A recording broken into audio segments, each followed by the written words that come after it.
There are moments in your life you still replay in your mind, not because they were loud, but because deep down, something about them never felt normal. The strange delay, the sudden feeling in your chest, the quiet, "don't go" you heard inside, but walked past anyway. A message you almost sent but didn't. A call you almost made but ignored. A road you almost took but changed at the last second for no logical reason.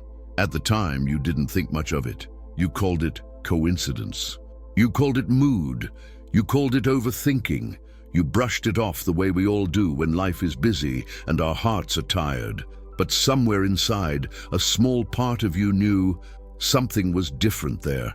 You can't explain it with logic, but your spirit remembers how heavy the air felt, how your body tensed, how your peace quietly stepped back even while your plans rushed forward. You didn't see an angel. You didn't hear a voice from the clouds. You didn't get a flashing sign in the sky. Instead, you got something softer, quieter, easier to ignore, a nudge, a hesitation, a weight, a feeling. Heaven doesn't always interrupt with thunder. Sometimes it whispers in ways only a listening heart can understand.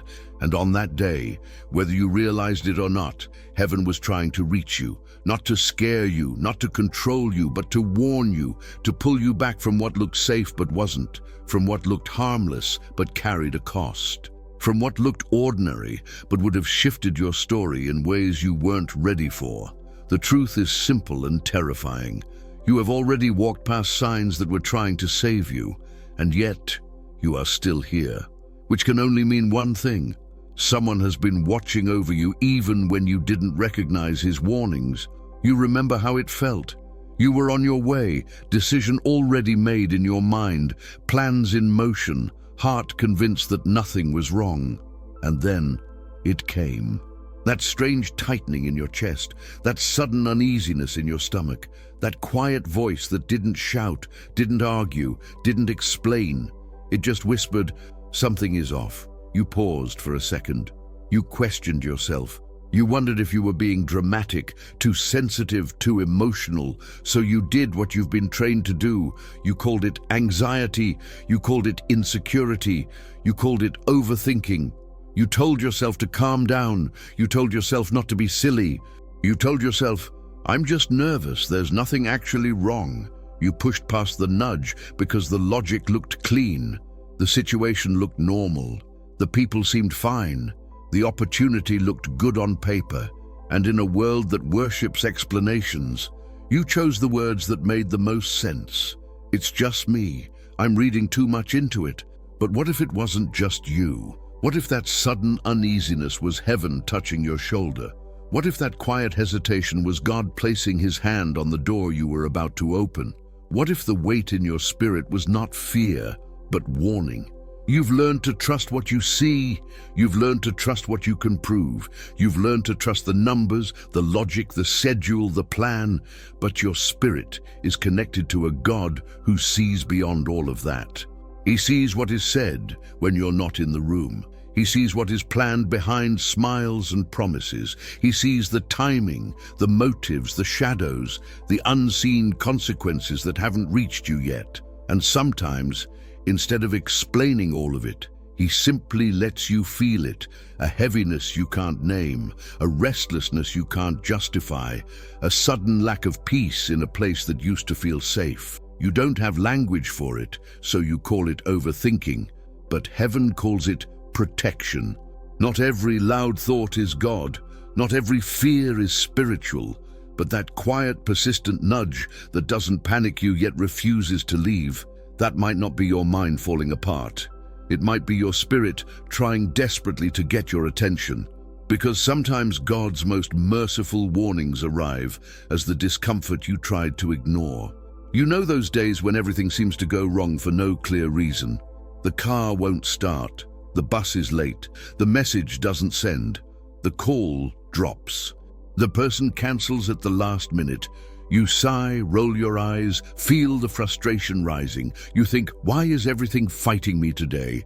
But what if it isn't fighting you? What if it's shielding you? You only see delay. Heaven sees collision, you only see inconvenience. Heaven sees misalignment, you only see time wasted. Heaven sees a path you were never meant to walk on at that exact moment. Sometimes God does not warn you with words, He warns you with timing. He lets the meeting fall through. He lets the ride arrive late. He lets the system crash. He lets the traffic pile up. And while you sit there, frustrated and restless, feeling like the day is ruined, He is quietly rearranging your position in time and space. You wanted to be there at 10. He needed you there at 10:20. You wanted to catch that ride. He needed you to miss it. You wanted that door to open today. He knew what was waiting on the other side of today that you were never supposed to meet. You call it bad luck. He calls it intervention. Think back for a moment. How many times did something go wrong? And only later did you realize that if it had gone right, you would have been in the wrong place, with the wrong people, at the wrong time. How many times did a delay feel like punishment? But in hindsight, it was the very thing that kept you safe. You were upset because the plan didn't follow your clock. But heaven was never following your clock. It was following your calling. And your calling cannot be built on moments that were never meant for you. So the next time everything seems to slow, break, stall, or fall out of place for no understandable reason, before you curse the timing, pause and ask, what if this delay is God placing His hand on my shoulder saying, you're not meant to arrive there right now? Because sometimes the most spiritual thing that happens in your day is the thing that didn't work out. There are moments you remember not because of what you said, but because of what you felt right before you said it. The text you hovered over before finally pressing send, the call you almost didn't make, the meeting you almost cancelled, the argument you knew didn't need to happen but you walked into anyway. Do you remember that pause? That split second when something in you whispered, leave it alone, don't say it, don't go there. You felt it. A small tug inside, a heaviness in the air, a tiredness in your spirit that had nothing to do with your body, but the emotion was stronger. You were upset. You needed clarity. You wanted answers. You wanted closure. You wanted to be heard, to be right, to be understood. So you pushed past the warning and stepped into the conversation anyway. And afterward, what was left? Words you couldn't take back. Wounds that cut deeper than the original issue, confusion that multiplied, distance that grew. You walked away thinking, I knew I shouldn't have said anything. That wasn't hindsight wisdom. That was recognition. You were remembering the warning your spirit gave you right before your emotions grabbed the wheel. Heaven had tried to interrupt, not by force, not by shutting your mouth, not by controlling the other person, but by giving you a clear, quiet sense of, if you go into this conversation now, you won't walk out the same. We often think God is only involved in the big moments, accidents, miracles, major decisions. But He is just as present in the tiny crossroads that exist inside a single sentence. Because one message can shift a relationship, one outburst can break a trust, one late-night confession can tie your heart to something you were never meant to carry. So sometimes He doesn't block your steps. He tries to soften your words. He sends that feeling of, let it rest. Sleep first. Don't answer now. Don't reply in this state. It's not cowardice. It's protection. Protection of your peace, protection of your witness, protection of a bond that a single conversation might damage beyond what you can repair. But we confuse urgency with importance. We tell ourselves, if I don't say it now, I'll explode. So we ignore the warning, and afterward we sit with the sharp edges of words that never needed to be spoken. How many apologies have you had to make for sentences your spirit was begging you not to say? How many times have you whispered, I felt it. I knew I shouldn't have gone there. That feeling was not weakness, it was wisdom. It was heaven standing at the doorway of your mouth, gently asking, do you really want to sow this into your future? You didn't recognize it then, but you will now. Because the God who loves you doesn't just guide your steps. he also tries to guard your tongue, not to silence you, but to protect the story your words are building. There are rooms you entered, places you visited, environments you stayed in where, from the very beginning, something in you did not settle. Everyone else seemed fine. They laughed, they relaxed, they blended in. But you felt it. A pressure in your chest, a quiet uneasiness, a sense of being present in body but disconnected in spirit. Nothing bad was happening. No one was attacking you. The music was normal. The conversation was casual. On the surface, everything looked safe. But deep inside, peace was missing. You tried to dismiss it. You told yourself, "I'm just shy. I'm just tired. I'm being dramatic." You forced yourself to adapt. You stayed longer than you wanted. You laughed when you didn't feel like it. You agreed with what didn't sit right. But your spirit kept whispering, "You don't belong here." Not because you were better than anyone in the room. Not because you were holier. Not because you were too special for that environment. But because your peace was telling you the truth your mind couldn't yet explain. Peace is not a feeling you manufacture. Peace is often a signal, an indicator of alignment between where you are and where heaven wants you to be. When God is leading you into something, it doesn't mean it will be easy, but there will be a strange, deep, anchored peace beneath the uncertainty. When God is warning you away from something, it doesn't always come with lightning and thunder. Sometimes it shows up as the quiet absence of peace in a place that looks perfectly normal. You may not know why. You may not have proof. You may not be able to explain it to the people around you, but your spirit knows. How many times did you override that lack of peace because you didn't want to disappoint someone, because you didn't want to look weird, because you didn't want to be too spiritual? And how many times did you pay the price later? In confusion, compromise, regret, or regretful memories you wish you could rewrite. The place where you didn't feel peace was not always a place of obvious danger. Sometimes it was simply a place outside of your calling. God wasn't trying to isolate you.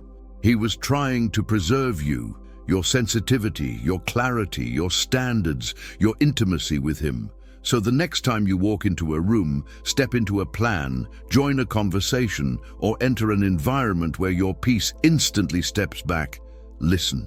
Before you ask, "What's wrong with me?" ask, "What is my spirit picking up that my eyes can't see yet?" Because heaven often speaks through peace, and just as clearly through its absence. If you're honest with yourself, you didn't walk into that relationship without warning. The red flags were there, not in neon, not as obvious as you wish they had been, but they were there. A comment that didn't sit right, a reaction that felt off, a story that didn't fully match, a small lie you chose to overlook, a pattern you noticed but decided to excuse. There was a moment, maybe more than one, when something inside you whispered, "Pay attention." Your friends hinted at it. Your family sensed it. Your spirit felt it. But your heart was already invested. You saw their good side. You heard their pain. You believed their potential. You focused on the parts of them you wanted to be true all the time. So you did what hearts often do. You turned the volume down on every warning.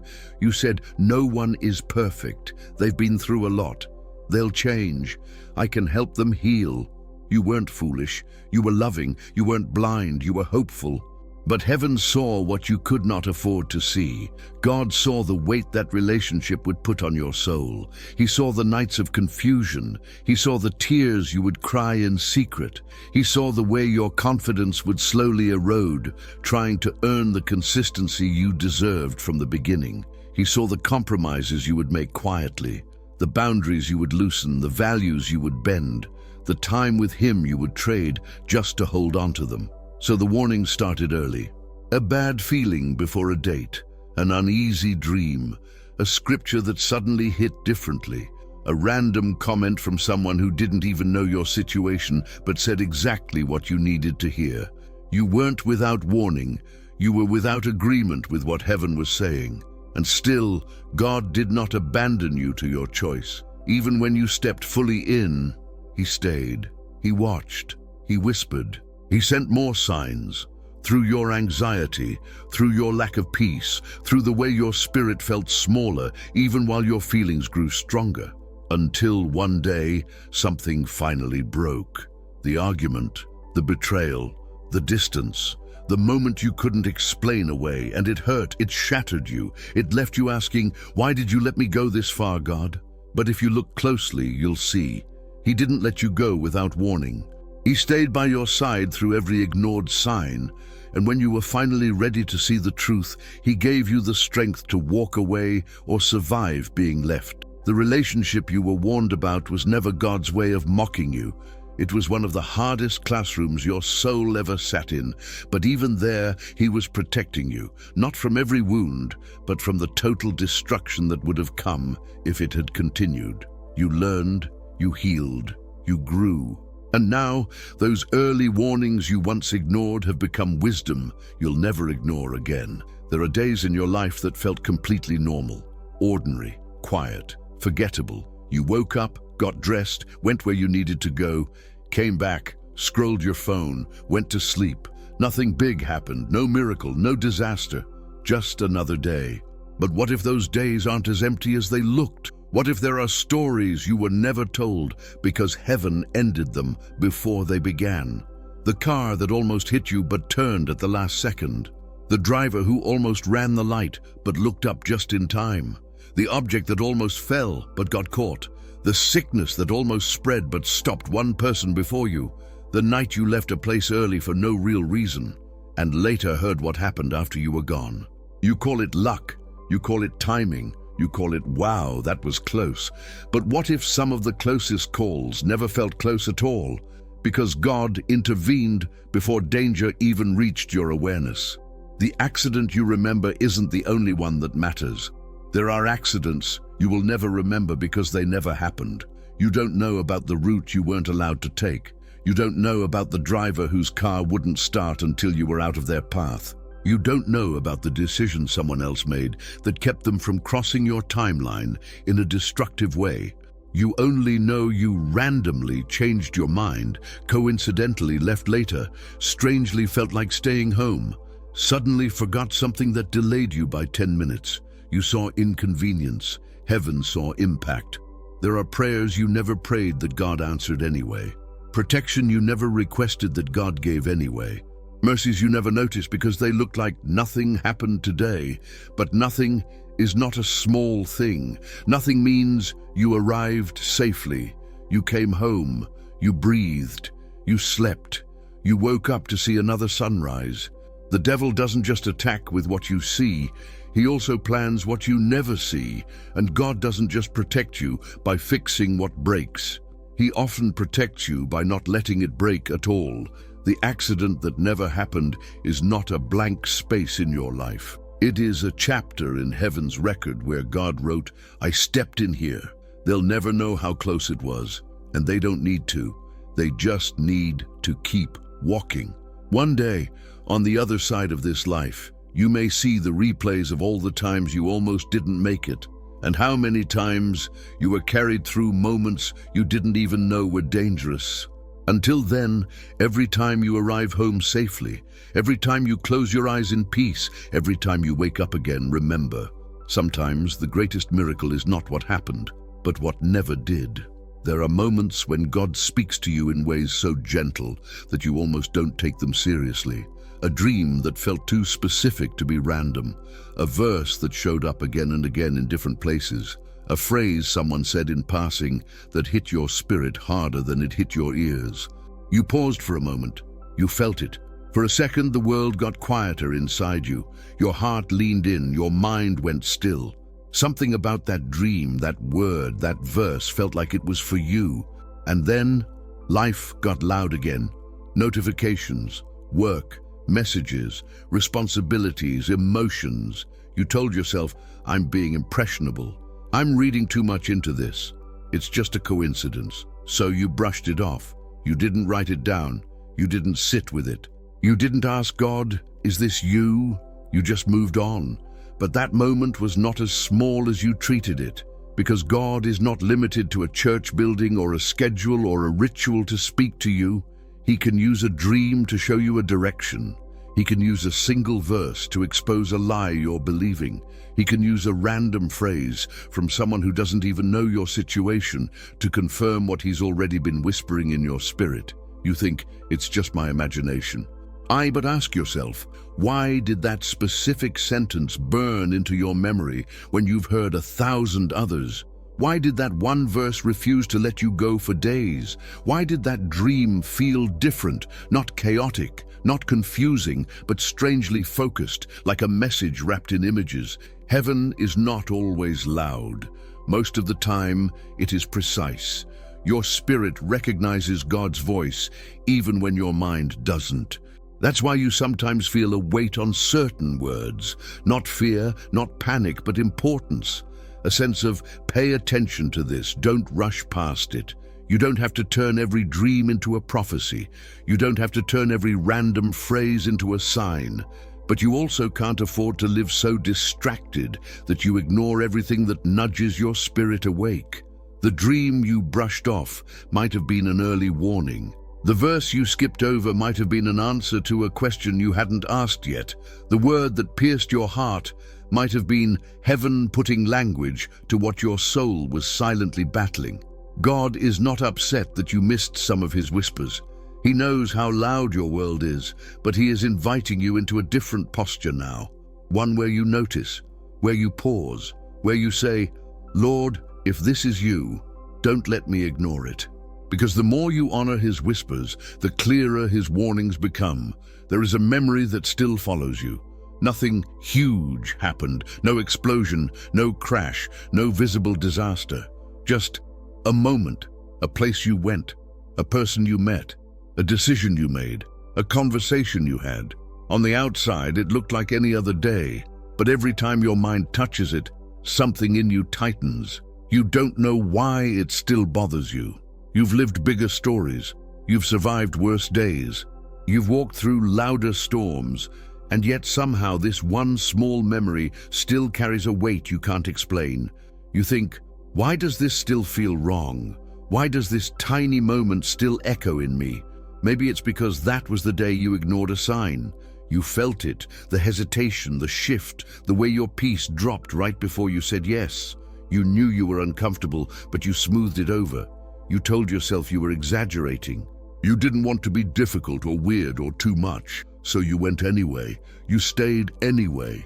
You said yes anyway, and afterward, you walked away with that heavy, hollow feeling in your chest. Nothing catastrophic happened, but you knew deep inside, I wasn't supposed to be there. That memory bothers you because your spirit remembers what your mind tried to forget. Heaven warned you, and you walked past it. Not because you hated God, not because you were rebellious, not because you didn't care, but because you didn't yet know how seriously you should take your own peace. You carry a quiet regret now, not loud enough to break your life, but deep enough to sting when you revisit it. You wish you had listened sooner. You wish you had trusted that nudge. You wish you had walked away before you had to heal from what happened there. But listen carefully. Conviction is not condemnation. God is not replaying that memory to shame you. He is not holding it over your head as proof that you don't listen. He's letting it surface so that next time, when the same feeling appears, you'll recognize it faster. That memory is now a marker. A reminder that your spirit saw something your eyes didn't. A reminder that peace matters more than appearances. A reminder that you are not crazy for feeling what you feel when your environment doesn't match what heaven has for you. The memory that still bothers you is not a prison. It is a teacher. And the God who watched you ignore the sign is the same God who protected you from the full impact of that choice and still walks with you now as you learn to listen better. He hasn't abandoned you to your mistakes. He's building wisdom out of what once felt like failure. So instead of saying, I hate that memory, you will one day say, that was the day I realized I can't afford to ignore what heaven is trying to show me. There comes a moment in every journey when the story finally makes sense. Not because everything is perfect, not because you never miss a sign again, not because you suddenly become incapable of ignoring your own spirit, but because you finally see what was true the whole time. You were never walking alone. You look back at the delays that frustrated you, the nudges you called overthinking, the rooms where you lost your peace, the relationships you were warned about, the accidents that never happened, the dreams, verses and words you brushed off, the memories that still sting. And for the first time you see a pattern, not of chaos, not of abandonment, but of mercy. Mercy in every change of plan, mercy in every closed door, mercy in every uneasy feeling, mercy in every "I don't know why, but I feel I shouldn't go." You start to realize that heaven has been more involved in your everyday life than you ever imagined, that God did not just show up on the big days when everything crashed. He was there on the quiet days too, the ones where nothing happened because he made sure nothing did. And now, as you stand here with a heart that has seen enough to know better, you feel something shifting inside you. You don't want to live numb anymore. You don't want to live deaf to your own spirit. You don't want to bulldoze over your peace just to keep a plan, a person, a moment, or an image of yourself. You want to live awake, awake to the God who warns gently before life screams. Awake to the soft hesitations that once felt annoying but now feel holy. Awake to the way your chest tightens when your path does not align with his heart for you. This doesn't mean you'll never miss a sign again. You're human. You'll still rush. You'll still get emotional. You'll still misread things sometimes. But now you'll know what to do when that familiar feeling returns. You'll slow down. You'll breathe. You'll ask, "Lord, is this you?"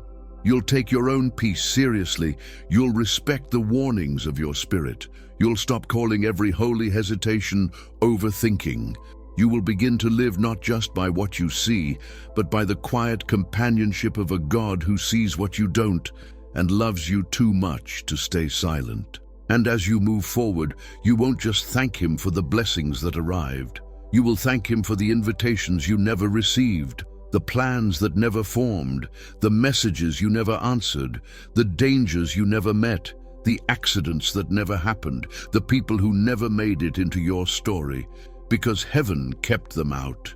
You will whisper, maybe with tears in your eyes but peace in your chest, "God, thank you for the signs I ignored and the times you protected me anyway. Teach me to hear you sooner. Teach me to trust you deeper. Teach me to recognize your warnings as acts of love, not limitations."